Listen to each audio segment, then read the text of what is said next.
les mobbers.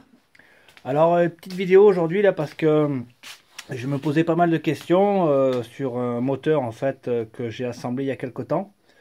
Bon lui j'attends toujours les pièces que j'ai commandées pour continuer le problème des bas slots. Là j'attends aussi un peu de blé là qui doit rentrer pour monter, enfin acheter des bons pneus pour les jantes qui vont aller là, c'est les Grimeca qui vont aller dessus. Pareil aussi, il faut que je fasse la peinture des caches, enfin pas mal de choses en suspens là-dessus. Donc du coup, ben là, comme bon, en fait, grosso modo, ça me fait chier de faire d'autres trucs avant d'avoir complètement réglé ce problème de ma slot. Donc j'ai mis un peu en suspens le Ciao là, de 81 pour me consacrer sur un moteur en fait d'origine neuf que j'avais commencé à assembler il y a quelques temps en fait. Donc je m'y suis remis dessus. Et donc voilà le problème que j'ai rencontré. Enfin, ce qui n'est pas vraiment un problème d'ailleurs, mais bon, ça me pose souci et j'aimerais bien savoir ce que vous en pensez. Peut-être que certains pourront me répondre. Donc voilà. En fait, ça c'est un moteur, bas moteur, Vilo d'origine. Tout d'origine. À savoir que je me suis amusé par souci on va dire de curiosité à commander des pièces, on va dire génériques. Donc je pense que ça c'est des carters made in China. Le Vilo c'est un DMP aussi. Donc voilà, il y a le carton qui est là. Je l'ai rangé ici. DMP, je sais pas trop ce que c'est cette marque. Je pense aussi que c'est du made in China. Bon, j'ai pas payé ça cher, donc je me suis dit allez, je fais le test. Bon, après en groupe thermique, je sais pas encore trop ce que je vais monter dessus. Peut-être un petit kit 50 Athena, j'en ai vu qui sont assez faciles à apprêter au niveau des transferts. Rien de prétentieux, on va dire, voilà, quoi, le minimum vital pour que ça s'apprête correctement. Donc c'est un petit kit qui coûte pas très cher, tout alu. Hein, voilà, parce que là, jusqu'à présent, j'ai eu que des groupes thermiques en fonte, hein, même le Poligny, c'est un Poligny fonte. Et d'ailleurs d'origine, hein, vous pouvez le voir, hein, on a des cylindres d'origine qui sont là, c'est que de la fonte. Donc là j'avais envie un peu de faire un petit test, j'ai envie de faire mumu sur un groupe thermique en alu. Donc je me suis dit, voilà, je vais me faire un petit moteur sans prétention, juste pour tester en plus les pièces génériques, hein, made in China. Donc voilà, j'ai assemblé donc ce bas moteur sur le Vilo DMP. Donc j'ai rentré mes roulements SKF C3 comme il faut quoi, hein, on va dire avec une belle tige en métal bloquée entre les masses du Vilo. Enfin ça a été bien fait quoi. Enfin je pense, hein, j'ai toujours fait comme ça, j'ai jamais eu de problème. Pour ce qui est en fait mon souci, enfin mon interrogation, c'est que en fait bon. D'habitude, je chauffe au chalumeau, hein, comme il se doit, hein, comme le trois quarts des gens font, hein, d'ailleurs, on joue sur la dilatation pour rentrer les roulements dans le logement du bas moteur, du carter. Et donc, en fait, avant de chauffer le carter, je me suis amusé un peu à regarder sans trop forcer, parce qu'après, si tu les rentres comme ça, des fois ça rentre, après tu galères pour les ressortir. Donc je me suis dit tiens, je vais essayer de voir si ça s'apprête correctement. Et je me suis rendu compte d'une chose, c'est que plouf, il est rentré tout seul.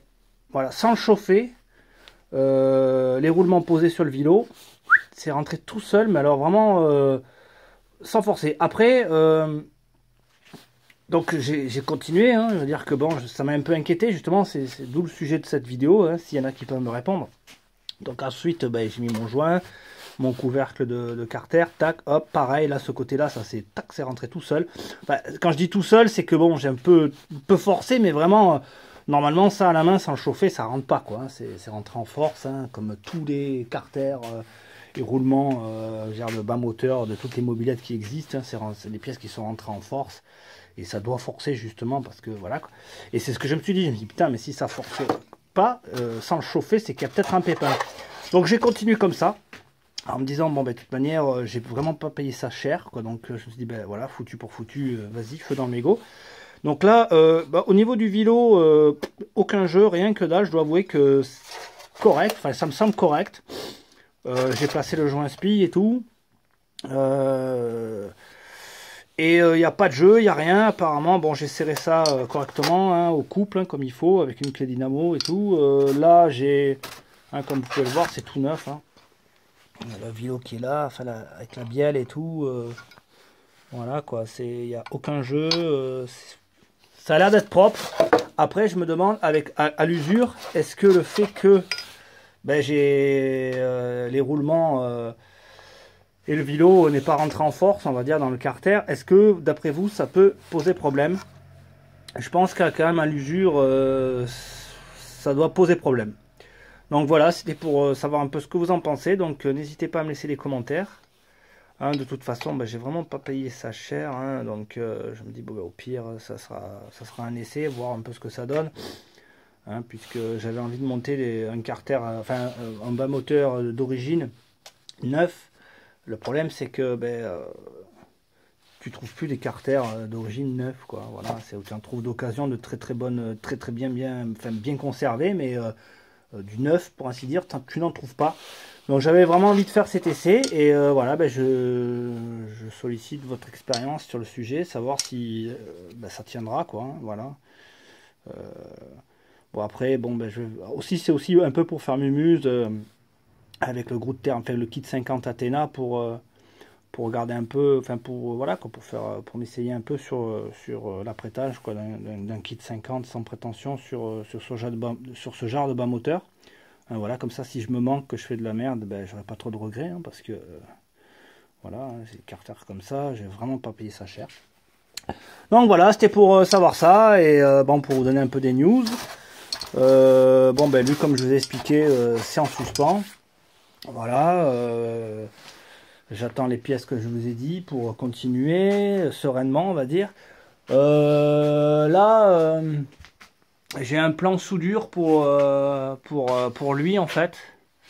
Parce que alors lui, pour l'histoire, j'ai acheté ce cadre super pas cher à un mec qui d'ailleurs a un plan pour un cadre RCX 103.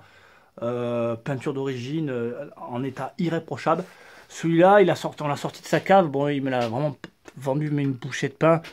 J'avais la fourche, les jantes et tout, donc j'ai payé ça vraiment pas cher. Mais le problème, c'est que bon, comme beaucoup de cadres de cette époque-là, les mecs ils faisaient mumuse avec, et il a été coupé. Et, il a été coupé, mais pas renforcé, quoi. Hein, voilà. Donc moi, je m'interdis à rouler avec ce genre de cadre parce que pour moi, c'est vraiment pas sérieux, quoi. Donc là, je pense faire un renfort de là à là. Hein, et puis comme je vous expliquais, il me faut soit un poste à souder, soit un soudeur qui est intéressé et qui m'envoie pas chier parce que souvent, ben, les soudeurs, ben, j'en ai vu plusieurs et ça les intéresse pas, quoi. Donc j'étais parti sur le projet de m'acheter un poste à souder. Entre-temps, j'ai un collègue qui m'a dit non, mais j'ai un pote qui est artisan, le délire ça lui plaira bien, il te fera ta soudure. Voilà, en plus je travaille dans l'espace vert. Donc il m'a dit entre artisans, tu lui fais un peu, enfin tu nettoies un peu les alentours de son atelier parce que c'est on va dire en campagne. Hein, donc il y a toujours il y a des arbres et des trucs à tailler, à nettoyer. Donc il m'a dit ben, vous faites un troc, hein, lui te soude ton cadre et toi tu fais un peu le tour de son atelier pour nettoyer un peu les trucs quoi. Donc ben, je pense que je vais faire un deal avec lui. Donc, et me lancer dans la restauration, on va dire prochainement du 51, parce que j'étais pas trop décidé de savoir quel projet, sur quel projet j'enchaînerais. Bon, à savoir que moi, dans les mobylettes qui m'ont trimballé quand j'étais jeune, la première, ça a été un Ciao. Bon, c'était pas ce modèle-là, c'était un autre modèle un peu plus récent. Et ensuite, j'ai eu un 51 à l'époque Magnum, refroidissement liquide.